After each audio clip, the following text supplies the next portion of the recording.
Glória a Deus. A paz do Senhor Jesus Cristo para os amados irmãos. Pastor Fabiano Santana, simples, servo, seu irmão em Cristo. Estou passando aqui a fazer essa live rapidamente aqui. Eu não vou me estender muito, vou ser rápido. Eu vou ler aqui rapidamente no livro de Gálatas, capítulo 3, versículo 10. O apóstolo Paulo diz assim, presta atenção. Todos aqueles, pois, que são das obras da lei estão debaixo da maldição. Porque escrito está, maldito todo aquele que não permanecer em todas as coisas que estão escritas no livro da lei para fazê-las.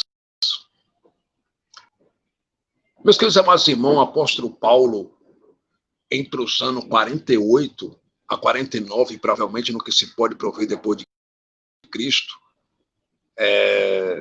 escrevendo sua carta de cunho paulino, de autoria paulina, para os irmãos gauleses, para os galateiros, oriundos da Galácia do Sul, oriundos do sul da Europa, onde está localizado hoje a França. O apóstolo Paulo, pelo Espírito Santo, disse em Gálatas, capítulo 3, versículo 10, o seguinte: todos aqueles, pois, que são das obras da lei, estão debaixo da maldição. O apóstolo Paulo diz que todos aqueles que estão debaixo da lei estão debaixo da maldição. Por quê? Porque a lei, meus irmãos, ela foi abolida na cruz do Calvário, quando Jesus abriu os dois braços e derramou até a última gota de sangue para nos salvar. A lei foi abolida na cruz do Calvário. Então, nós não estamos mais na lei, nós estamos na graça, chamada sexta dispensação da graça de Deus. Né? E o que é graça? A palavra graça no hebraico recebe o nome de charis, que significa favor imerecido de Deus para a humanidade. Então, nós estamos na graça. E quando o apóstolo Paulo disse para os gauleses, para os irmãos da Galácia do Sul, que todos aqueles que estão debaixo da lei, ou todos aqueles que são da obra da lei estão debaixo da maldição, é porque os falsos profetas, os falsos mestres estavam pervertendo o evangelho de Cristo nas igrejas da Galácia do Sul. Igreja essa de Icônio, igreja essa de Derbe, de Listra, igreja essas de Antioquia da Pisídia, igreja essas fundadas pelo apóstolo Paulo e por Barnabé, né? Lê em Atos capítulo 13, versículo 14, que você vai ver que foi Paulo e Barnabé que fundou essas igrejas na sua primeira viagem missionária. Atos capítulo 13, versículo 14. Então, esses falsos mestres, esses falsos profetas, eles estavam transtornando, pervertendo o evangelho de Cristo. Eles estavam ensinando para os irmãos gauleses, galateiros, para os irmãos voltarem a praticar a lei morta, a lei de Moisés, a lei que foi abolida no Gólgota, no Calvário, né? Na cruz do Calvário. Eles estavam incentivando os irmãos a voltarem a praticar as obras da lei, como a circuncisão, como a guarda do sábado, como todas as obras da lei de Moisés. Aí Paulo, pelo Espírito Santo, olhou para os irmãos gauleses, e Paulo disse, né? Paulo pegou o pergaminho que era oriundo de pele de cabra, pele de carneiro, o pergaminho provido da península da Grécia, e Paulo, pelo Espírito Santo, disse: todos aqueles que são das obras da lei estão debaixo de maldição. Ora, todos aqueles que praticam as obras da lei, todos aqueles que sabem que a lei foi abolida e mesmo assim praticam as obras da lei, estão debaixo de maldição. Por exemplo, o dízimo era alimento. O dízimo nunca foi dinheiro. Quem inventou o dízimo como dinheiro? Carlos Magno, 785 depois de Cristo, quando a Igreja Católica se corrompeu contra os romanos. Os romanistas entraram na Igreja Católica, a Igreja Católica se corrompeu, eles passaram a cobrar a indulgência, que era o perdão dos pecados, algo que Deus nos dá gratuitamente, né? Algo que Deus nos dá de graça, gratuitamente, eles estavam cobrando na Idade Medieval, na Igreja Católica, o perdão dos pecados. A Bíblia de 1 João, capítulo 1, versículo 7, se andarmos na luz como na luz ele está, temos comunhão uns temos comunhão com ele e uns para com os outros. E o sangue de Jesus, seu Filho amado, nos purifica de todo pecado. 1 João, capítulo 1, versículo 9, está escrito: se confessarmos nossos pecados, ele é fiel e justo para nos perdoar nossos pecados. E o sangue de Jesus, seu Filho amado, nos purifica de todo pecado. Então, irmãos, quem perdoa pecado é Deus. É Deus que perdoa o pecado. A Igreja Católica estava fazendo o quê? Estava vendendo indulgência na Idade Medieval, né? A Igreja Católica se corrompeu quando os romanistas estavam em guerra católica. Eles passaram a usar amuletos, secretismo religioso. O que é secretismo religioso? É o culto através do objeto. Se usa o objeto para mexer com a fé das pessoas. E aí a Igreja Católica se corrompeu. E aí o que acontece? Paulo, pelo Espírito Santo, diz para os irmãos da Galácia do Sul, para os Gauleses, é o seguinte: todos aqueles que são das obras da lei estão debaixo da maldição. Dízimo era uma lei cerimonial entre Deus e o povo de Israel. O dízimo era uma lei cerimonial entre Deus e o povo de Israel. E o dízimo nunca foi dinheiro. O dízimo era alimento para sustento dos pobres, dos órfãos, das viúvas, dos viajantes, dos forasteiros, dos levitas da tribo de Levi, dos sacerdotes da tribo de Levi. E também o dízimo, meus irmãos, era alimento. O dízimo era vacas, era vinho, era bebida forte. O dízimo era coentro, era hortelã, era açafrão. O dízimo nunca foi dinheiro. E aí os pastores, a igreja estelionatária, eles tomaram para si Malaquias 3:10 e aplicam, distorcem e aplicam tudo diferente para o povo. Eles transformaram o dízimo em alimento para dízimo em dinheiro. Eles transformaram insetos que faziam a lavura do povo de Israel, prantinho do povo de Israel, que era o gafanhoto, o devorador. Eles transformaram em demônios, né, para o povo, né, transformaram em demônios, e eles simplesmente mentem descaradamente com a Bíblia, com a palavra de Deus. Então, meus irmãos, presta atenção. Hoje, você que está passando atrás de novo, nesses tempos de pedra, né? Nesses tempos de pedra, porque esses tempos de aí é a casa de Deus. Quem inventou esse negócio de casa de Deus foi o imperador romano Constantino, em 325 depois de Cristo. Constantino não era cristão, mas ele era um admirador do cristianismo. Ele era admirador do cristianismo, ele era admirador dos cristãos. Em 325 depois de Cristo, o que Constantino fez? Ele tirou os deuses gregos, os deuses pagãos, de dentro dos templos gregos, e falou o seguinte: a partir de hoje, esses templos gregos, esses templos pagãos pertencem aos cristãos, pertencem aos crentes, pertencem aos cristãos.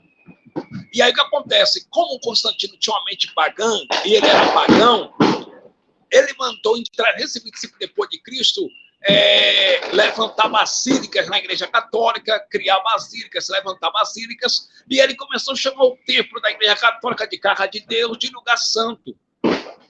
Então, quando o pastor Babuca chama o templo de casa de Deus, de lugar santo, de casa de Deus, isso é paganismo, isso é pagão. Porque Deus não habita em templo feito por mão humana. O apóstolo Paulo, cheio do Espírito Santo, ele disse em Atos capítulo 17, versículo 24, Deus não habita em templo feito por mãos humanas. O diácono Estevão da igreja primitiva, da primeira igreja, né? Porque a palavra primitiva no dicionário da língua portuguesa não significa os primeiros irmãos, a primeira igreja. O diácono Estevão disse em Atos capítulo 6, versículo 46 e 47, que Deus não habita em templo feito por mãos de homem. E eu quero dizer algo para os irmãos: Deus não está dentro do templo da Assembleia de Deus. Deus não está dentro do templo da Deus e Amor, da Igreja Batista, da Igreja Presbiteriana, da Igreja Pentecostal. O templo que Deus habita é o nosso corpo, porque santo para Deus é o nosso corpo. O apóstolo Paulo, nesse 1 Coríntios, a capital de Coríntio era a Grécia, no ano 58 da era cristã, depois de Cristo. Paulo disse, né, no ano 58 depois de Cristo, 1 Coríntios, capítulo de número 3, versículo 16, Paulo disse assim: o nosso corpo é templo do Espírito Santo. O apóstolo Paulo disse no ano 58 depois de Cristo, em 1 Coríntios, capítulo 6, versículo 17, que o nosso corpo é templo e morada do Espírito Santo. Então, casa de Deus são pessoas, casa de Deus é o nosso corpo, porque o nosso corpo é templo do Espírito Santo. Deus não habita em templo feito de pedra, areia, brita, cimento, feita pelos homens. O templo que Deus habita é o nosso corpo. Então, meus amados e queridos irmãos, eu quero dizer algo para os irmãos. Você é a igreja. Quando Jesus disse no Evangelho de Mateus, no capítulo de número 18, versículo de número 20, né? Mateus, ele escreveu seu evangelho para os judeus de origem judaica no ano 62 depois de Cristo. O nome Mateus significa dom de Deus. Jesus disse em Mateus capítulo 18, versículo 20 assim: aonde estiverem 2 ou 3 reunidos em meu nome, ali eu estou no meio deles. Jesus não estava falando de templo. Jesus estava falando de pessoas, porque a igreja não é o templo, a igreja são pessoas, entendeu? A igreja não é o templo, a igreja são pessoas. Eu sou a igreja, você é a igreja. A palavra igreja no grego, koine, que é o masculino mascular, recebe o nome de eclésia, feito de eclesiologia, que significa chamar de dentro para fora. Nós somos a igreja, entendeu, meus irmãos? Então você é a igreja não é o templo. Deus não está dentro do templo feito pela mão de homem, pelas mãos humanas. O templo que Deus está é meu corpo, porque meu corpo é templo do Espírito Santo, o teu corpo é templo do Espírito Santo. Então, meus irmãos, você que está passando aí a virada de ano novo, nesses tempos de pedra religiosos, junto com esses fariseus, com esses pastores, falsos profetas, mercenários. Eu vou ler aqui em 2 de Pedro uma palavra para você. Presta atenção nessa palavra, 2 de Pedro, capítulo 2, versículo 3. O apóstolo Pedro, no ano 95 depois de Cristo, escrevendo sua carta universal para seu irmão que estava espalhado por toda a Capadócia, Bitínia, ponto da Ásia Menor e Ásia Menor. O apóstolo Pedro falou assim, 2 de Pedro, capítulo 2, versículo 3. Pedro disse assim: e por avareza, olha o que está escrito, e por avareza farão de vós negócio com palavra fingida, sobre os quais já de largo tempo não será talha a sentença e a sua perdição no domínio. Então, queridos amados irmãos, esses pastores quensculosos, falsos profetas mercenários, eles estão fazendo negócio com a palavra de Deus. Eles estão fazendo negócio com o povo. Então, você que está aí, passando a virada de ano novo, nesses tempos de pé, nesses tempos religiosos, segure a sua bolsa, segure a sua carteira, esconda seu dinheiro, entendeu? E você que ainda vai para o tempo religioso, deixe sua carteira em casa, porque os pastores mercenários, falsos profetas quensculosos, eles vão aproveitar e vai vir com esse papo fraco dizendo o seguinte: dê o seu melhor para Deus. Já entre 2021 com bom dízimo, com uma boa oferta, mas dízimo nunca foi dinheiro, meus irmãos.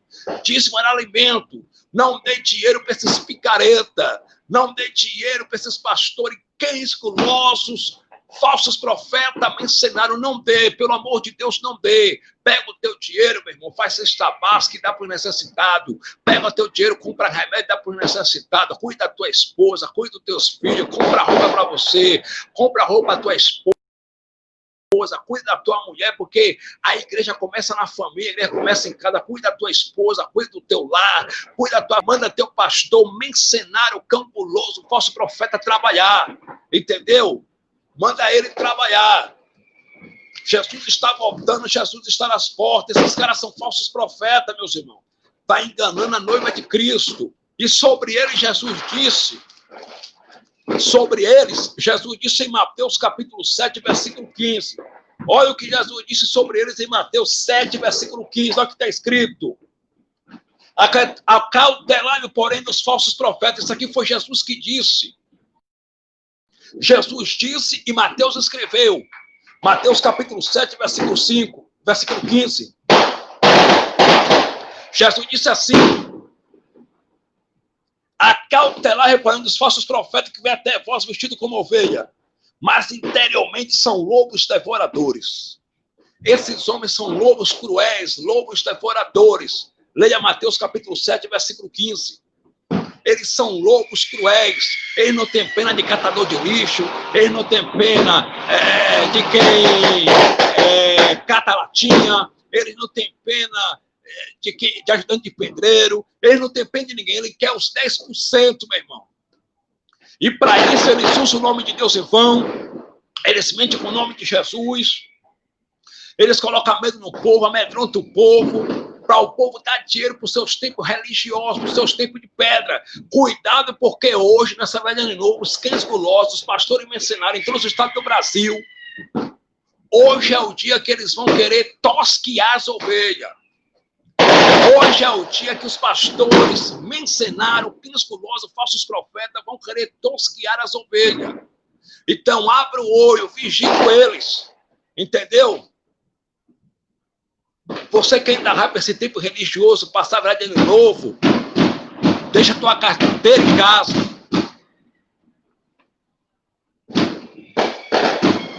Deixa a tua carteira em casa.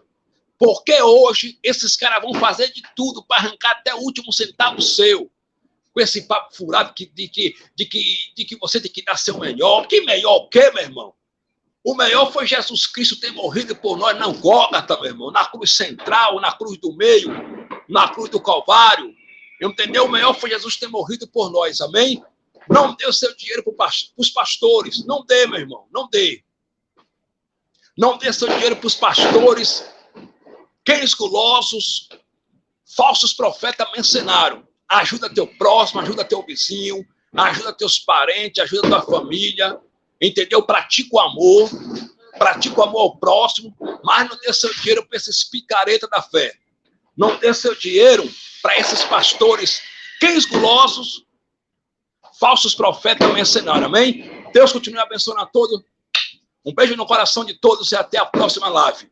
Meus queridos e amados irmãos, eu tenho 2 canais aqui no YouTube e todos os 2 canais estão assim, Pastor Fabiano Santana. Se inscreva no meu canal no YouTube, aperte o sininho para vocês receberem todas as notificações em nome de Jesus. Amém? Feliz ano novo para todos, que aquilo que vocês não conseguiram no progressivo ano, não deu. Descarregou. Mas para nós deu feliz ano novo, né? Me dá vontade.